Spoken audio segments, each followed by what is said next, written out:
Taking care of your eyes shouldn't be a hassle. That's why Warby Parker is a one-stop shop for all your vision needs. Our prescription glasses and sunglasses are expertly crafted and unexpectedly affordable. Stop by a nearby store or use our app to virtually try on frames and get personalized recommendations. Did we mention we offer eye exams and take vision insurance too?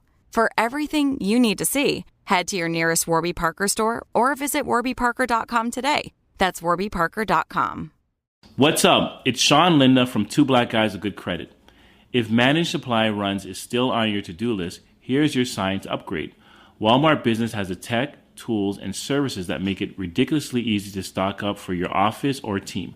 Think scheduled deliveries, multi-user accounts, and even IT setup. Bonus, with a Walmart Business Plus membership, you get free shipping, spend analytics, and 2% rewards. Join the smart way to shop at business.walmart.com. Terms apply. The hustle doesn't have to hurt. If performance pressure is making it hard to breathe, Grow Therapy helps you navigate stress, set boundaries, and actually feel like yourself again. Whether it's your first time in therapy or your 50th, Grow makes it easier to find a therapist who fits you, not the other way around. You can search by what matters, like insurance, specialty, identity, or availability, and get started in as little as 2 days. There are no subscriptions, no long-term commitments. You just pay per session. Grow helps you find therapy on your time. Whatever challenges you're facing, Grow Therapy is here to help. Grow accepts over 100 insurance plans, including Medicaid in some states. Sessions average about $21 with insurance, and some pay as little as $0 depending on their plan. Visit growtherapy.com/start now to get started. That's growtherapy.com/start now. growtherapy.com/start now. Availability and coverage vary by state and insurance plan. Welcome to the Great Coaches Podcast. To me, being perfect is not about that scoreboard out there. This is a chance of a lifetime. When you can understand the person, you can then work towards a common goal. We are all on the same team. Know your role and do it to the best of your ability. Focus on the fundamentals. We've gone over time and time again. Your defense has got to be better. Leave no doubt tonight. Great moments are born from great opportunity. My name is Paul Barnett, and you are listening to the Great Coaches Podcast, where we explore leadership through the lens of high-performance sport by interviewing great coaches from around the world to try and find ideas to help all of us lead our teams better. Our great coach on this episode is Kevin Sharp. Kevin is an English cricket coach and former first-class cricketer. He played 432 professional games and scored nearly 10,000 first-class runs. After retirement, he became a batting coach at his former team Yorkshire, where he helped to develop a number of players who have gone on to represent England, including the current Test captain Joe Root. He was also the batting coach for the English women's team, which won the World Cup in 1993. In 2018, he was appointed as Head Coach of Worcestershire, and that year they won the T20 Championship. Kevin is a coach with a deep passion for helping others overcome the mental anguish and anxiety that he felt as a young batsman. He talks about the pain of living with the thought of underachievement in his career and how this has spurred him on to become the type of coach who can talk confidently on both the physical and mental techniques of first-class cricket. In fact, it was another great coach, Anthony McGrath, who introduced me to Kevin and shared his own experience of using his tools as a player and now as a coach himself. The key highlights of this interview for me were how anxiety can be a good thing if it helps you focus your mind, the importance of finding a mentor or person that you can trust and talk to help you deal with the unexplored territory that might be holding you back, the self-talk diary that he now uses with players to help them exert control over their own inner critic and build self-belief, and his love of developing junior talent and the terrific story he shares about meeting Joe Root for the first time. Kevin is the type of wise and calm mentor we all wish we could have in our life, and I hope you get as much from this discussion as I did. The Great Coaches Podcast. Kevin Sharp, good afternoon, or rather good morning, and welcome to the Great Coaches Podcast. It's great to be here. It's always good to talk. Looking forward to it. We're looking forward to chatting to you too. Love talking a little bit of cricket. And before we get into that, though, I'd like to start with something Really simple. Kevin, where are you in the world today and what have you been up to so far? Well, of course, it's been a challenge here in the UK, like everywhere else in the world with the COVID scenario. But as we've just been saying earlier, that I feel so privileged in the elite sporting world that we've still been able to continue. Obviously, we had 2 or 3 months without cricket last summer, but we did get 2 months in September, August and September. And then we've been able to practice full on since December just gone. That's with the professionals and the academy. So when there's lots of people struggling and sat at home and not working, we've been able to do a few hours a week, and the lads are in great shape, really, to start what will be as normal as it can be, English cricket season in April. Everybody can't wait. I mean, we've got some admin stuff to tie up next week, a few appraisals and some fitness testing, and then we'll be on to outdoor practice the week after, 2 or 3 practice matches and the first championship matches on the 8th of April. I think we were very lucky to grab you then before you get super busy with the outdoor life that you'll all be enjoying in England while the rest of the world catches up. But Kevin, I'd like to just start by talking to you about some of the great coaches that you've experienced. There's people like Paul Fabresi, there's Chris Silverwood, there's of course Anthony McGrath, who we've interviewed on this program. And I'd like to just start by asking, what is it you think the great coaches do differently? I think they've got emotional intelligence. I mean, I've done a lot of reading in the past as well as having my own experiences. And I think these lads, like the guys you've just mentioned, they're good people. They communicate well.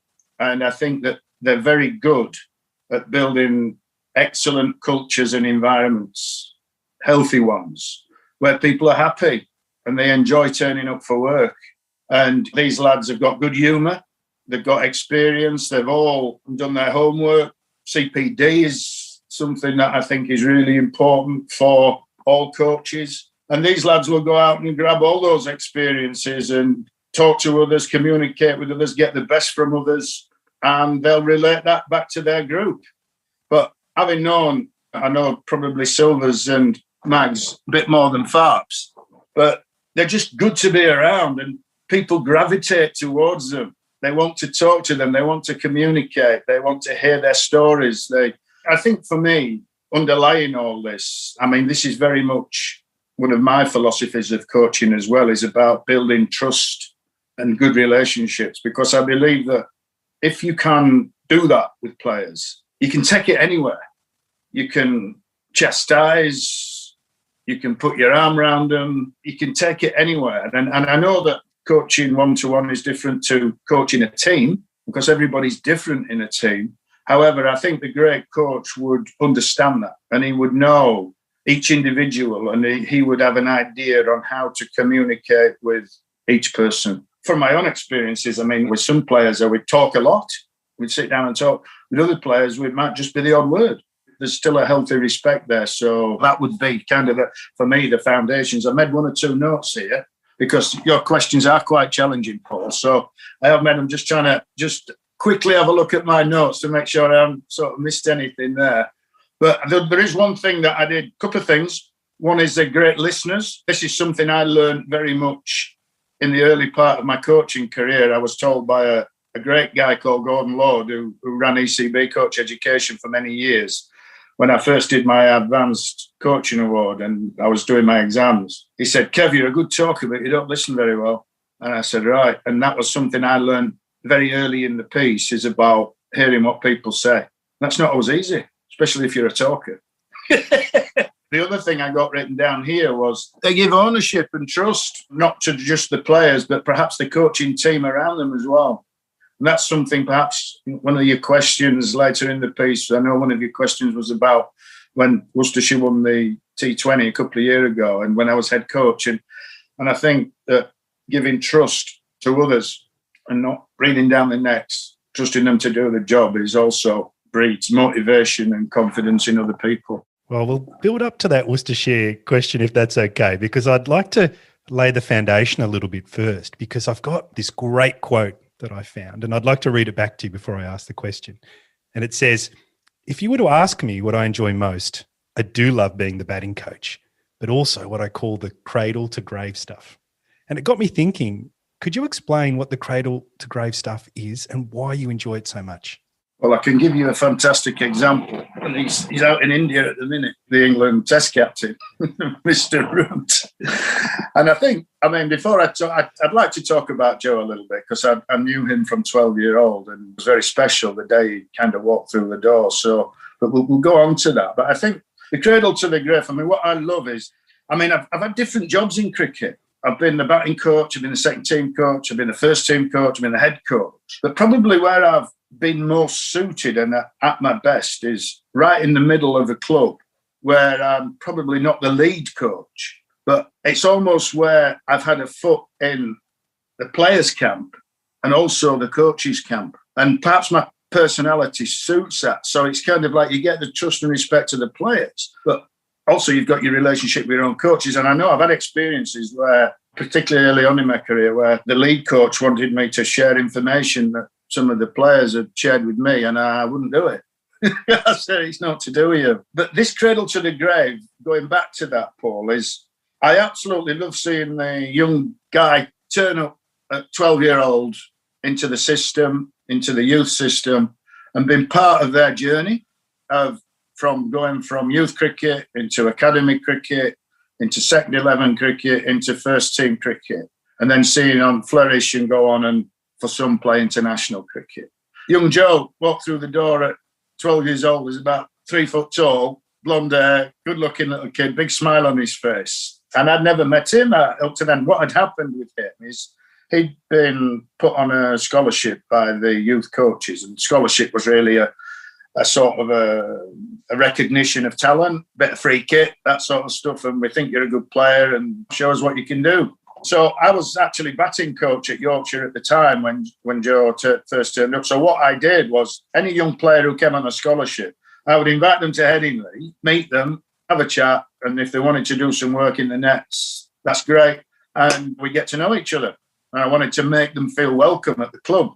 So I'd arranged to meet Joe at 5 o'clock one evening. His dad, Matthew, brought him from school. And prior to that, I was working with Anthony McGrath in the nets at 4 o'clock for an hour. And Mags and I were having a very, very sort of challenging session with a new ball. I was basically trying to knock his head off. And unbeknown to me, Joe and his dad had turned up early and they were watching at the back. So Mags went, I met Joe at 5 o'clock. He came into my office. His dad left him with me. He didn't come in. He said, no, you haven't. So then he came and I promise you, it was like having a conversation with an adult. He was 12 years old and he could have been 25 years old. His knowledge of his strengths and his weaknesses were quite phenomenal. So my beans were going because I'm thinking, I've never experienced this before with a lad of this age. So I said to him, right, we've got half an hour. Do you want to go down into the nets and do some work together? He said, yes, please. So I said, right, okay. I said, what do you want to do? And he looked at me and he smiled. He said, I want you to challenge me. And I was like, what? I said, what do you mean by that? He says, I want the same session Anthony McGrath's just had. And I said, well, I can't do that because I'll hurt you. If I hit you on the head at 12-year-old, I'll lose my job.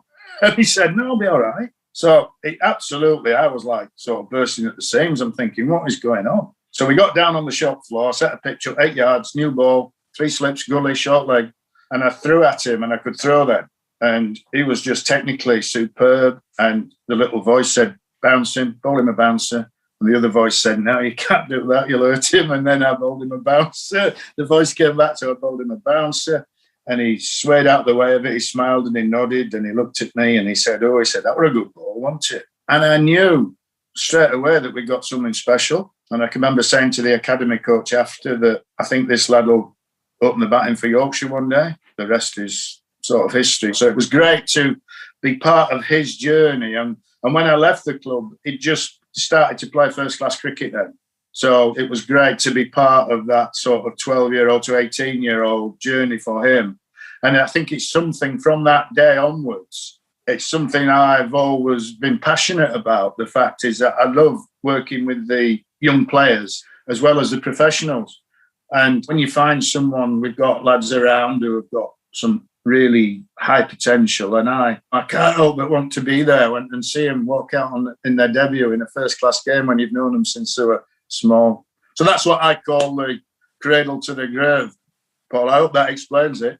Fantastic answer. I loved it. I actually want to pick up on the Anthony McGrath story if we can, because we interviewed him recently, and he talked in depth and with a lot of passion about the influence that you had on helping him build a better internal voice.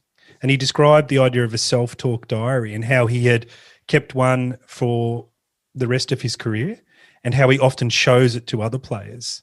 And I thought it was such a simple but effective idea. And I was wondering if you could explain the process that you use to help players improve their inner voice. Well, perhaps I should tell you the story of what happened with Mags on the first day I met him, because that's where it all began. And it came at a great time, because this was just before I'd gone back to work for Yorkshire as a coach. I was coach for the Leeds Bradford University side, who just started the MCCU stuff. And my office was in Bradford, and Mags was a Bradford lad.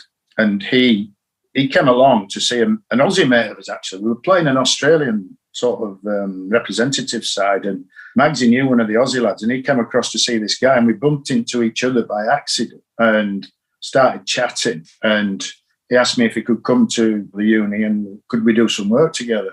And I just started my sort of level 4 coaching award then, and we'd done some terrific stuff, and we just had the session, the psychology module, with Dr. Steve Bull, who did an awful lot of work with the ECB for many years. And I've always been particularly intrigued in the side of things and what it was, because I had some difficulties myself as a young player, that confidence levels and all those belief and all those things that probably affected my performance at times. So I was always quite keen to find out about it and how I could not only help myself, but help others. And so Magsy turned up, and we did a bit of batting together, and we looked at one or two technical things that might help him. And then I said to him, who do you play next? And he said, we've got Rosie's match against Lancashire on at the weekend. I said, okay. I said, what's your thoughts about that? He said, well, Glenn Chappell gets me out. I said, oh. I said, well, that's it then. He says, what do you mean? I says, well, you're out already. He's already got you out before the weekend, if that's what you're thinking. So he says, well, what can I do about that? So we got a bit of paper, and we wrote down, right, I said to him, okay, negative column, Glenn Chappell gets you out. So we had a negative column and a positive column. Negative column, Glenn Chappell gets you out. I said, you ever played well against Glenn Chappell? And he had to think for ages, and he said, I did all right once, yeah, Old Trafford. How many did you get? About 30. Okay. I said, can you remember that innings? Yeah. I said, did you ever hit him for 4? He had to think for a minute or so again. He said, yeah, I did once through the covers. Quite a good shot. I says, can we think about that shot, hitting him through the covers for 4, rather than him getting you out? So he says, well, how do I do that? I said, right, there's your challenge. So what we actually put in the positive column was, I played well against Glenn Chappell before. I can do it again. So those were the 2 columns. So I said, right, there's your challenge. For the next 3 days prior to the game, you've got to ask yourself the question 100 times, what do I think about when we play Lancashire? And I said, your natural default will be, Glenn Chappell gets me out. And I said, I want you to pause that, stop that thought, and replace it with, I played well against you before, I'm going to do it again. And he said, oh, right. Anyway, so that was that. So off we went. The following weekend, Saturday, I kept an eye on the teams and the toss coming, because I lived then about half an hour from Edinburgh. So I kept an eye on the teams and the toss, and Yorkshire were going to bat first. So I jumped in the car and drove to Edinburgh. And I got there just after the start of play, and about 20 past 11, Mags came out to bat 15 for 1 Yorkshire, something like that, batting number 3. And who's bowling? Glenn Chappell. And I sat at the back of the stand, and he could have got out any ball for the first 20 minutes. He could have got out any ball for the first 20 minutes. And I could see him in between balls. He was walking away, and you could see him physically thinking. He was going through these process. Anyway, the bottom line is, he got through that spell. He got through his second spell after lunch, and he made 100. He came to the unit that next week for another session. So we sat down, and he smiled, and I said, well, come on then, talk me through it. He says, it's the hardest thing I've ever had to do. He says, because when he was running into bowl, I've just got this now, he might get me out again. And then I had to replace it with this other thought of, I can play well against you. And then bang, he played a shot. So in between balls, he was going away, trying to replace this negative with the positive. And he said, I was in bed at 7 o'clock that night. I was so mentally tired. He'd made 100. He'd batted for 4 hours. But He says, I was so mentally tired. I was in bed at 7 o'clock and I slept for 12 hours. And so that was the start of all that. And I think that, and I didn't know as a player what visualization was, what positive self-talk was. I had no idea. I mean, I can remember as a 17-year-old making a fantastic 50 against Middlesex on a minefield of a wicket, where virtually a test attack playing for Middlesex. You Wayne Daniels, you Mike Selvage, John Embury, Phil Edmonds, all these people were playing for Middlesex. And I made a great 50. And I can remember thinking after that innings that no matter what happens in my career, I know I can do it. I've done it today on this horrible wicket against these fantastic bowlers. So I know I can do it. And I didn't realise what I was doing, but for the rest of my career, there were times if I was lacking a bit of confidence or self-belief, I would pretend I was batting against Middlesex at Sheffield, and it filled me with confidence. I could almost be anywhere. I could be batting in Brighton, Newcastle, Bristol, Birmingham, but I'd pretend I was batting at Sheffield against Middlesex. It just helped. So, but I didn't know at the time, because nobody ever did psychology back in the day when I played. We didn't know what psychology was. A psychologist was a bloke who wore a white coat and took you away in a van. But of course, in today's day and age now, I mean, our times have changed and there's been so many players who've been so open to difficulties of stress, anxiety, depression. I mean, of late, you know, you've lads like Marcus Trescothick, who wrote a fantastic book on his issues that he had. Freddie Flintoff's been quite open about that. Other players since. So there's not the stigma attached now to having difficult times and struggling a little bit. I mean, I've done an awful lot of reading over the years and trying to find out. I've done an NLP course, neuro-linguistic programming. I did the master practitioner on that. I just wanted to find out more and more on how you can not just, help yourself as well as others. So you talked about self-belief there a minute ago, because you, of course, captained Young England at 19. You were on the verge of senior selection, but it never quite happened. And I've seen interviews with you where you've talked about the issues you had with confidence and self-belief. So with all this knowledge you've acquired now and this great story and this great example with Anthony McGrath that has reverberated around the world, because he's gone on and used that with others. And since I've heard the story, I've shared it with at least half a dozen people. But if you could go back and talk to that person who was captaining Young England, what would you say to them? What advice would you give them? Well, for me, I think one of the issues that I found is that up to 19, nothing had ever gone wrong. Everything had always gone right. My confidence was high. My focus was spot on. Everything was geared to making runs and doing well. And I'd not had a great upbringing. My parents weren't wealthy at all, but they gave me everything I needed to set me on the way. So I had a great upbringing and a very healthy one. And I was so and always fast-tracked as a kid. I played for Yorkshire under-19s when I was 14. I was the youngest third player at the time to play for Yorkshire at 16 years old. So everything was kind of I just naturally thought that everything was going to just go from one to another and I'd be a test player. That's what I thought. And there's no reason why I shouldn't think that, because it was just real positive thinking. I didn't know anything else, really. I was so happy. And then things went wrong for me off the field, and it wasn't anything sort of unusual. First relationship with a female. I'd never had one before that meant anything. And that didn't go so well. And I struggled with it. And I'd never had this before.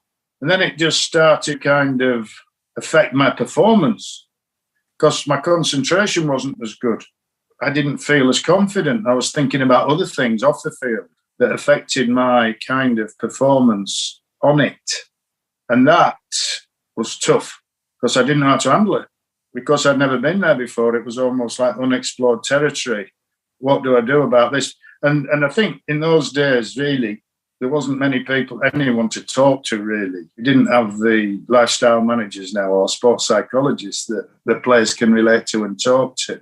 And so I felt lonely. I felt on my own. And I didn't know how to manage it. And I went off the rails for a while, to be honest. And I knew that I'd never quite achieved. I mean, although I had a healthy career and did pretty well in first-class cricket, I always lived with that thought of underachievement, really. I made 10,000 first-class runs, I made 5,000 one-day runs, but some of my mates went on and played for England, and I struggled with it because I thought it should have been me. So what would you say, Kevin, if that young person was sitting opposite you now? Yeah. What would you say to them? Well, I'd say, talk to me, share how you're feeling. Trust me, because you're young and you're inexperienced, and it's okay to feel how you feel. It's not unusual. There's nothing wrong with you. You're growing up. That's all that's happening is that you're finding out and growing up. And that can be massively challenging, especially when you get into unexplored territory. So find someone that you can believe in and trust and talk to them and let them help you. Because I found that I had some counselling when I was 34 years old. And it's the best thing I ever did because it set me on the next part of my career. All those things from being 20-year-old up to 34 that were hard to manage, they built up over a period of time until eventually I had to go talk to someone about it. And that was, all I did was talk. And I think, Paul, I mean, it's kind of, I have these conversations every day with lads now who might be finding it difficult and struggling a little bit, is that it's okay. It's okay to make mistakes. It's okay to get it wrong. It's good to have a good day, but it's also actually, whether you believe it or not, it's also quite good to have a not so good day where you don't get it right, because that's where you often learn best if you get it wrong. Problem is if we keep getting it wrong for 10 years. It's a great answer, Kevin. I can see why that experience has helped you become the coach you are today. But there was also another experience I wouldn't mind bringing up with you that I think may have helped shape you as a coach too, because from 18 to 24, you were lucky enough to play cricket abroad, Australia and South Africa. And you just a minute ago told me that you boarded in Australia with possibly one of the greatest coaches of all time, at least in this part of the world, Rick Charlesworth. Yeah. It must have been such a great learning experience. How do you think it's shaped you now as a coach? Well, I mean, that first experience living with Rick and talk to you about travelling with the Western Australian side with that my scholarship I was on. I was so happy then and full of confidence and belief. It was just like living the dream. I can remember turning up in Australia at midnight and Rick and Chris Tavares picking me up from the airport in Perth. Where I was, I got up at 5 o'clock in the morning and there's parrots flying around. I'd never been out of England. So that early experience was special. And then it got a bit more real, really, because I had a lovely time. I played for Subiaco Floreat in Perth. And then I went back there and I had another 2 seasons there. But some really challenging experiences on the way, to be honest, because in my second season, I had to come back with a back injury. And I had to spend 3 months at St James Hospital in Leeds with a back problem, which was difficult. And then I went back. And then during that time is when I'd sort of started to have some difficulties off the field and lacked a bit of confidence. So the third year I went back to Perth, I had an incredibly challenging season. I made no runs at all from October to Christmas. And I was getting abused left, right and centres by these Aussies, calling me a useless pom because you're supposed to be a professional and you don't know how to bat. And all that sort of thing went on for 3 months.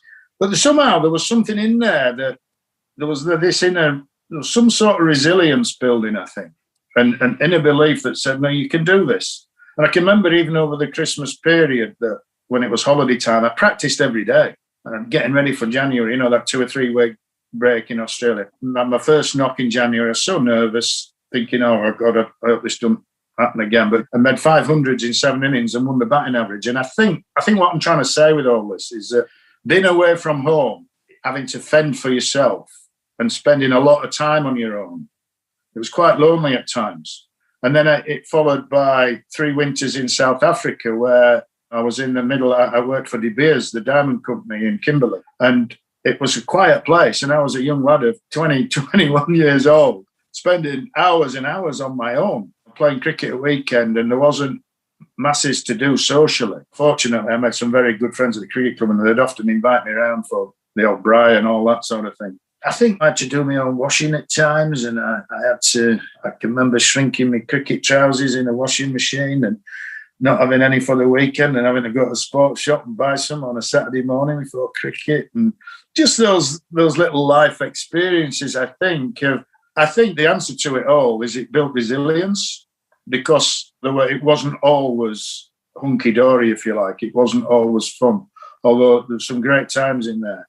And I think it matures you. And I think that through all the years, that resilience that started to build, I think has been probably the foundation of helping me still be in the game now at 61 years old and still enjoying doing what I'm doing. Hi friends, Sean Linda from Two Black Guys with Good Credit here. Whether you're running a nonprofit, a school, or a small business, Walmart Business is here to support your mission. They make it easy to order what you need, from tech and cleaning supplies to everyday essentials, all at low prices and with helpful tools like spend, tracking, and tax-exempt purchasing for eligible organizations. Because when your operations are smooth, your impact can be bigger. Visit business.walmart.com to get started. The hustle doesn't have to hurt. If performance pressure is making it hard to breathe, Grow Therapy helps you navigate stress, set boundaries, and actually feel like yourself again. Whether it's your first time in therapy or your 50th, Grow makes it easier to find a therapist who fits you, not the other way around. You can search by what matters, like insurance, specialty, identity, or availability, and get started in as little as 2 days. There are no subscriptions, no long-term commitments. You just pay per session. Grow helps you find therapy on your time. Whatever challenges you're facing, Grow Therapy is here to help. Grow accepts over 100 insurance plans, including Medicaid in some states. Sessions average about $21 with insurance, and some pay as little as $0 depending on their plan. Visit growtherapy.com/start now to get started. That's growtherapy.com/start now. growtherapy.com/start now. Availability and coverage vary by state and insurance plan. Kevin, I heard an interview with you recently where you, very briefly in the interview, you talked about the ideas of Buddhism and how they connected with you, but then you jumped on very quickly. And I was intrigued by that because I've also heard you talk about anxiety and the fact that it can actually bring out the best in a player. And I wanted to ask you, how do you find that balance? How do you coach someone to find the right balance between too much anxiety and not enough? It's not easy. You don't know. I don't think you know if you've done it or not. I mean, looking at some of the players that I've worked with, the ones who manage that best are the ones who enjoy it most, the ones who live in the moment. And it's kind of like they're enjoying being there and they're not concerned about, there's no fear of failure. I've known players who, it's almost they care too much. And if it hasn't gone to plan, it hurts too much and it lasts for too long and they get themselves in a little bit of a tiz. I mean, I know I think I'm right in saying that when I talk about living in the zone and enjoying it and not been living in the past or the future, I think anxiety is excellent because I think that the right level of it allows you to be at your best. I was anxious before I came on here with you because I want to do well. I want to give some responses to your questions, but I think it's healthy because it kind of focuses the mind a bit. And once you get going, you kind of relax a little bit and you get more and more focused, I think, as you go along. I can give one example of living in the zone and in the moment. I believe that when my friend Mr. Root played his first test match at Brisbane in the Ashes a few years ago now, I believe I'm right in saying when you think of here we are, so it's midnight in England, it's Brisbane, it's the first ball of the Ashes. The whole cricket world's watching. Everybody in England stayed up till 12 o'clock to watch that first ball come down. And I think it wasn't long, don't think it was long before Joe got to the crease, but I believe he was greeted by Mitchell Johnson, who very early in the piece smashed him in the chest and said a few choice words to him, as an Australian would. No comment. He said, "Welcome to Australia, Joe." Let me just repeat, no comment. No comment. So he's hit him in the chest. He said a few choice words. And Joe's wandered down the pitch. Bearing in mind, he's not played a lot of Test cricket yet. This is the first game of the Ashes. And I believe he looked up at Mitch and Johnson and said, "It's great out here, isn't it?" he said to him, we're playing test cricket, me and you, aren't we? And I think Mitchell Johnson must have looked at him and said, what's this? And then he went to walk away, and then he came back, did Joe, and he said to him, and what's more, we're on telly as well, aren't we? So he would have been anxious and nervous, but he still had the balance of being able to live in that moment and enjoy that moment. I would call it smell the flowers, if you like. And you know that obviously we get players who are too anxious. And do you know what, Paul? I think I've seen sometimes that what can happen to players is that as a kid, when they're growing up, they enjoy it and they play to their potential and they're living in this zone and they're doing. I would often ask a player, when you made that 100, what were you thinking? What were you doing? What was going on upstairs? And they generally say, I really just enjoyed it. Smelled the leather and you really felt the body movements and your hands and your head getting into the shot and all those things. When a player's had a good day, he would say those things. And I think one of the issues that we might have for some is that they've got this as a kid, but when they get into the professional world, it becomes a job. And it's kind of like, I've got to pay the gas bill now. I've got to pay the mortgage. I've got a car to pay for. I've got food to buy. I mean, somebody once said to me, I'll never forget this, ever forget this. They said to me, when you're 20, you've got the face you were born with. When you're 40, you've got the face that life gave you. And when you're 60, you've got the face you deserve. And, well, I'm 60 now, so I don't know what you think. But I think what they were trying to say is up to 20, you get everything generally put on a plate for you. And then in between 20 and 40, that's where your greatest learnings come for all the responsibilities that you get in life, jobs, bills to pay. By the time you're 40, you should have sorted that out and you should be able to have a decent life from then on in. But I think that there's a lot of pressure comes on when it becomes for real, for a job, and that creates more anxiety. And all we can do is provide support, empathy, understanding. There's more. It's not just coaches. Coaches are not psychologists. We do have sports psychologists. We have every club has its sports psychologist. Every club has its welfare officer who works for the PCA. So any player now has got all sorts of routes to go down to help them deal with such issues. Kevin, can I take you back perhaps to the time you were around about 40, if I got my maths right? You were part of the coaching setup for the England women's team when they won the World Cup in 93. I was. And they were coached by the pioneer and legendary coach, Ruth Prideaux. What was it like working with such a pioneering and groundbreaking individual? Yeah, well, I mean, I'd only just finished playing. I'd only just finished my playing career. And it was very early days as a coach for me. And I was invited as one of two male coaches to go spend the time to prepare for that World Cup in England.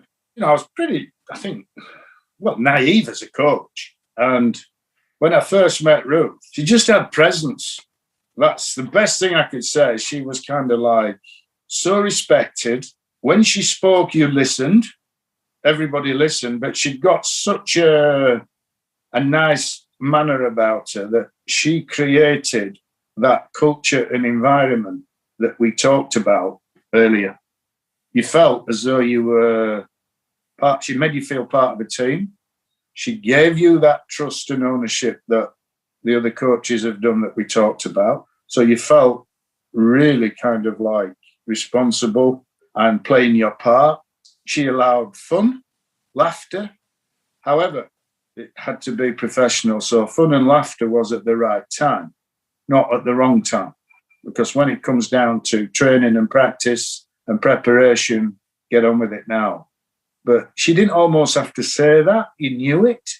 And she was adored by the girl. They thought that they would have done anything to look after her. That environment, I mean, I was then involved for a month of sort of pre-tournament and then was invited to spend the whole tournament with them, myself and a coach called John Bown, and went right the way through to a Lord's final. And, I mean, the girls were like, they treated us like just part of the team. There was no male or female difference. It was just, we're part of the team. And I'll never forget that we beat Australia in the semi-final and played New Zealand in the final at Lord's. And it was a bizarre thing because both teams stayed in the same hotel in London and travelled on the same coach to the ground, right? And I can remember our girls were so, we talk about English being a bit reserved. Well, this lot wasn't. And this was the environment Ruth had created because they were kind of really, really up for it. And I can remember having breakfast that morning and both teams were in the breakfast room and our girls were actually like staring at the Kiwis across the breakfast tables, like not saying anything, just staring them out. And I'm thinking, I can remember saying to John, my fellow male coach, I said, there's only one winner today, you know. I said, look at this here. I said, they're just staring them out over breakfast. And some of my Kiwi girls couldn't make eye contact with them. And we got on this bus, and all the Kiwi girls were on this bus first, and they were sat at the front. And all our girls got on, last we got on, and all our girls were like looking at them one for one all the way down the bus. And we went and sat at the back, and there was a Yorkshire lass called Claire Taylor who put the music on, the Ghetto Blaster, and she put one of them Tina Turner songs on, Simply the Best. And she sang it loud at the back of this bus. And it was like, I just looked at John, I can remember saying, there's only one winner today. We'll win this game comfortably. And I think we pretty much did. And Ruth was the hub of that. I know she sadly passed away a few years ago, probably 5 or 6 years ago, I guess now. But it was a wonderful memory. And I suppose that I'm so pleased you asked this question, really, because I never would have thought about it, how it might have shaped my coaching. I think that the one thing that we all do is learn from others as we go along through life. You've got your mentors and the people that you've respected and watched how they do it and learn from it. And I would never have sort of probably said openly that Ruth would have given me some foundation as a coach because it's such a long time ago. We're going back to 1993 now. I would have loved to have interviewed Ruth. I think she's any coach that pioneers in the way that she did and also wins a World Cup final at Lord's would be an amazing person to interview. Yeah, sadly, we won't get that opportunity.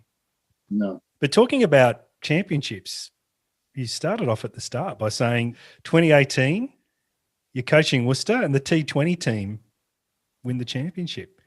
That was your first year as the head coach. I know. What did you do at the start of the season that drove that result? Well, I'd never won a trophy as a coach before either. So that was kind of like a bit special in itself. That day at Edgbaston was something else, and we can go on to that. But the year before finished, it was a difficult year for the club because Steve Rhodes, the former director of cricket head coach, left the club at the end of the year. We'd been there since he was 20-year-old as a player and as a coach. And, you know, Steve had run a great ship at Worcester. And it was the way he did things was quite embedded in the club culture and environment. I think Worcester, it would be fair to say that it's always been a club that's punched above its weight a bit. It's not a test playing ground where it's not an Edgbaston or a Lords or an Oval or a Headingley or an Old Trafford, Trent Bridge. It's a club that has been pretty successful over the years without being the ones that perhaps play on the test grounds. But we had to consolidate a bit, really. And this is the interesting thing is now, Paul, is that I had really no aspirations at all to be head coach. I was second team coach. I was club batting coach. And Steve left at the end of the year. And I can remember thinking at the time that the one thing we don't need here is someone coming in beating a big stick at this moment in time. We're all a bit bruised and battered here. We just need to consolidate a little bit. We got into it, and I'm, of course, wondering what might happen. And then I was approached by the club and asked me if I would be interested in doing the job. That you're respected here, the lads believe in you, we think this would be a good move at this point. And I'd never considered myself. I think probably because I'd always seen myself sat in the middle of a club with that foot in a player's camp, foot in a coach's camp, and probably knowing that the lead coach is probably a bit more of a lonely place, if you like. I knew what would be difficult decisions to make on players, on contracts, on selection probably as well would have been the one thing that I knew would be challenging for me. But they kind of was asked if I would do the job, and they were very clear in saying that you've been here with us for 5 years now, and there's a lot of belief and trust in you, and we want you to do it. And so I talked to the captain, and he said, the lads are really up for this. I needed to know that. I didn't want them thinking, oh, God, why aren't we getting an international who's out there or whatever, who's been there and done it, sort of thing. But no, there was a lot of support from within. And I think that what we did, Matthew Mason, who's now in Perth, Matthew also left the club just early in January. So he was like assistant coach to Steve. He went on to go to Leicestershire. He's back in Perth now. So basically what we did was we basically lost Steve and Matthew at nearly the same time. And so then I was made head coach. So then what we did, we appointed Alan Richardson as bowling coach, who would come in as assistant coach to myself. And then we brought in Alex Gidman to run the second 11. Now, Alex is from Gloucestershire, played for Gloucestershire captain, Gloucestershire in a very successful, particularly one-day team. And he was starting his coaching career. He'd done a little bit of work with the MCC Young Cricketers. And he'd played for Worcester there a couple of years before, and I had a particularly good relationship with him when he was playing. I found him fascinating because of his strategies and the way he thought outside the box. So I was delighted when he accepted the position of second team coach. And so basically what happened, we started to see, and I said very clear to the lads that we brought one or two people in. We did a bit of team building. I brought a guy in from the former army guy to do a bit of team building with. It was very interesting. So we did some team building stuff. But I was very clear to the group that I want you to take ownership for this, and I want everybody to do their bit to help us play well. And I think everybody responded to that. There was kind of like a real maturity that said, yeah, okay, we know that things have changed. Let's all stand up and be counted. And so we started the red ball season, and we kind of did okay.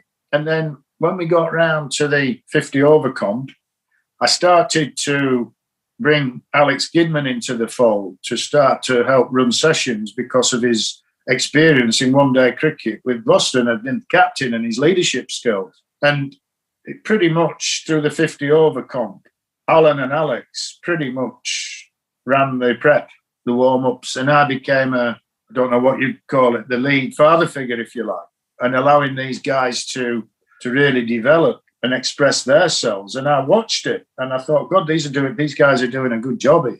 And I loved it. And then we got to the T20 comp, and I just allowed that to continue. I said, right, I want you to run this, show this, you lot. Then I had a very good relationship with Moeen Ali. And now Mo's a legend. Everybody loves him at the club. He loves the club. He played quite a lot for us that year. And he had been already, if he played for Worcester, he was going to be T20 captain. So I just said to Mo, look, I explained to him fully about Alan and Alex, what their roles were. I said, I'm here to oversee this, support this. I said, I want you to run the show as captain, pick the teams between us, but you'll get what you want at the end of the day. And Mo was so receptive to that. And we got to a quarter-final. And the club in Worcestershire was only one of two clubs who'd never been to a T20 finals day, us and Derbyshire. And we got to this quarter-final, and it was a weird situation, a weird day, because we played Gloucestershire at New Road. It was a full house, 6,000. And the atmosphere was so quiet and restrained for a T20 game. And it was almost like all the members were just willing us to win and get to a final. And you could feel the tension in the dressing room, actually. And we hadn't really had that up to then. And I think it was because everybody knew that we'd never got past a quarter-final before. We'd lost about 4 quarter-finals. And everybody really was so desperate to win this game. And so the tension was quite palpable, really. And Gloucester didn't make that many, 130-odd. And it could have gone either way. And a magnificent innings from Callum Ferguson got us over the line. What a guy he was. I loved Callum. He was just great for Worcester cricket, just ever so well for us. And it got us over the line and got us to Edgbaston. And everybody was so relieved. The lead up to the final, we were probably the underdogs. We'd drawn Lancashire in the first game. Somerset and Sussex were the other semi-final. But we were all just so looking forward to it and so relaxed and focused. And the day before, we had a team chat on the field. So there's about a squad of 15 players, coaches, support staff, physio, S&C. We're on the field. And Moen pulled everybody round and he said something I'll never forget. And it just got everybody in a circle. He was silent, waiting for Mo to speak. And he didn't say anything. He just looked around the group, man for man, and looked at everyone and nodded, which took him about a minute and a half. And it was like, wow, what's going on? And then all he said was, I want everybody to expect to play 2 games tomorrow. Right, let's crack on and do this. That was his team chat. And I stood there. Everybody then went off to the various groups to train. And I stood there and I thought, I got goosebumps. And I knew we'd win. It was just one of them. And I thought, what he's done, what he's actually done there is he's actually said we're going to win without saying it. That's what he did. And, Mo's a smart lad. And the next morning on finals day, from 9 o'clock in the morning, of course, the Holly Stand, they're singing Sweet Caroline. And we've got the dressing room, the away dressing room, right next to the Holly Stand. So the atmosphere was electric right from 9 o'clock in the morning. And, of course, we got over the line in the first game. And we won the final. And, the Holly Stand was still singing at 10 o'clock at night. And it was just, the final could have gone either way. 5 overs to go, you weren't sure. But then suddenly Ben Cox, our wicketkeeper, played a master innings and played ever so well against Chris Jordan and Archer and got us over the line and we had a party. But I think going back to what you're saying, I think for me it was about everyone. I don't think as a lead coach, I was always kind of slightly out of my comfort zone with it when it came to selection because, like, for example, Ben Cox, the wicketkeeper batsman, I left him out the championship team the week before the finals. He'd not been quite at his best with the bat. Another lad had come in, Ben had got injured. Another lad came in and made 100 on his debut as wicketkeeper batsman. And I left Ben out the team. And I canvassed opinion on this of fellow coaches and 1 or 2 people that I trusted closely at the club. And it was mixed opinion that some said, yeah, fair decision. Others said, well, what if it makes a mess of him for next Saturday or whatever, finals day. I'd always, as a coach, I knew that at the start of that season, I would have to make some difficult decisions. And my personality being sort of, suppose, as I am, I'm quite an emotional person, I think. I promised myself that I would never dodge any difficult decision. That if I knew it was the right, I thought, and I know these things are subjective, but if I thought it was the right decision to make, I wouldn't dodge it and sweep it under the carpet. I'd make it. And I did, and I left Ben out. And it was difficult because we had to have some difficult conversations about it. But in all fairness to him, he went away. He trained hard that week. He got 100 in the second 11. And he came back on the Saturday and he was man of the match in both games with the bat and kept beautifully. I made the right decision.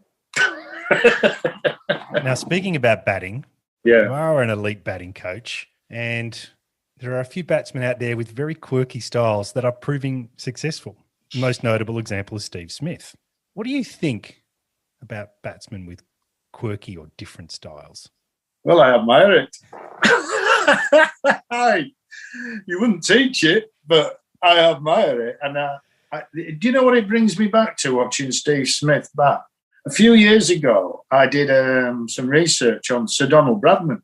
Now, I've got a picture of Sir Donald Bradman up on my hall up here that was painted by Jack Russell many years ago. He's the famous Australian. He's on the wall of my house here.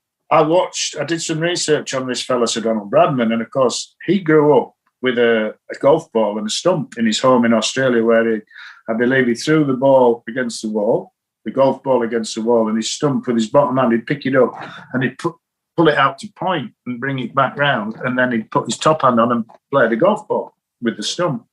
So he developed from being a child this technique that we might consider unusual. And I've seen some of the videos, and he does. He picks his bat up out to point, he brings it round, but yet he presents the full face of the bat to the ball. Now, Steve Smith's got similar style, I think, and he moves around in the crease everywhere. However, on the point of contact, he presents the bat to the ball. Now, there's not many people could do that. There's been other people. Chandra Paul had that really wide stance, and then he aligned himself. And there's been other players in the past Steve Smith, the South African, had a very bottom-handed grip and he closed the face on the bat on the offside. But yet he made a lot of test runs and a very successful career. So I think as a coach, if it's unusual or unorthodox, I think you've got to ask yourself the question, does it work? Is it successful? Is it something that might need to change against higher class bowling? If the bowling becomes of a higher standard, can you get away with that technique? And I think you have to trust your own experiences and your judgment, whether you need to decide whether to change a player. But it's something like Smith. I'd love to have a conversation with him. I would love to talk about batting with him and ask him about it. I can imagine going into a hall with a bunch of 16-year-olds and saying, right, we're all going to bat like Steve Smith. I don't think you get a lot of success. There's only Steve Smith knows how to do that. So generally we teach the basics, don't we? As a batter, the grip, the backswing, the alignment, the balance, all those things, fairly orthodox, knowing that everybody arrives at the bus stop slightly differently. The only non-negotiable for me as a batting coach is that I'd always say you need to have your head still and your eyes level on the point of release when the bowler lets the ball go. That would allow you then to judge length best. If your eyes are like that or your head's moving like that, it's hard to judge where a ball coming down at 80, 90 miles an hour is not easy to do. But this fella Smith, he gets on the point of release, he's in a good position. And good on him. I'd just love to have a conversation about it and ask him about it. And he did play at Worcester, back in the day, in his early days. He did play some cricket for Worcestershire. Maybe you'll introduce me to him one day, Paul. Maybe if he becomes a great coach. It's only great coaches on this show, Kevin. Kevin, you've had a great career. It's a long career. You're still going. You've got such energy and positivity, and people, your ex-players are still engaged with you and talking with you. And I'd just like to ask one final question, and it's around legacy. I'd like to hear what you think your legacy is. Well, I think if it's that bit about the old gravestone, isn't it? And what would you have? What would you like to have written on it? I think that I'd like people to think that they could trust me, and that I helped them throughout their career, so that I was always someone that they could bounce off, and particularly, well, not just in times of need, but any time. I'd like to think people had learned from me and that I was a good bloke, good company, hopefully, have a beer with. And I'd like to think that hopefully one of my strengths is that I'm quite a good connector between people. And probably I'd like people to think that I cared about them. And I think that that's important for me. And I think that having been through some of the difficulties myself as a player and felt as though I'd underachieved a bit, I've never wanted any player I've worked with to go through some of the stuff I went through, some of the sort of mental anguish and pain that I felt.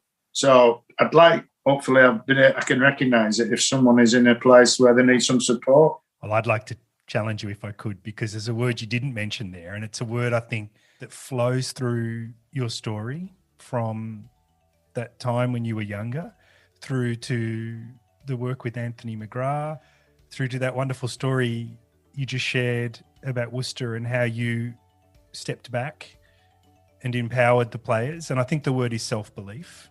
And I think it's a story of building self-belief in yourself and then learning to do it so well that you are able to pass that on to others. But that's just my reading from afar. Thank you for that. Thank you. Kevin, it's been wonderful listening to your stories and interviewing today. I thank you so much for your time. Can't wait to share these stories, especially with my dad, who loves a bit of Yorkshire understatement. Right. All the best for the cricket season ahead, and I look forward to talking to you in the future. Thank you very much, Paul. I've really enjoyed that. Thank you. Hi everyone, it's Paul here, and you have been listening to the great coach, Kevin Sharp. The key highlights for me were Kevin's wanting to leave a legacy where the mental pain and anguish he experienced as a player is transformed into positive care and help for those he has coached. How his focus on not being afraid to make hard decisions helped win the T20 Championship in 2018, and the importance of coaches offering support, empathy and understanding, but also knowing when to bring in psychological or welfare specialists when needed. I hope you enjoyed it as much as I did. And just before we go, if you're one of the people who has listened to our podcast in one of the 50,000 times it has been played, and you have any feedback, an element of leadership you would like us to explore, or know a great coach that you think we should interview, then please let us know. You can contact us using the details in the show notes.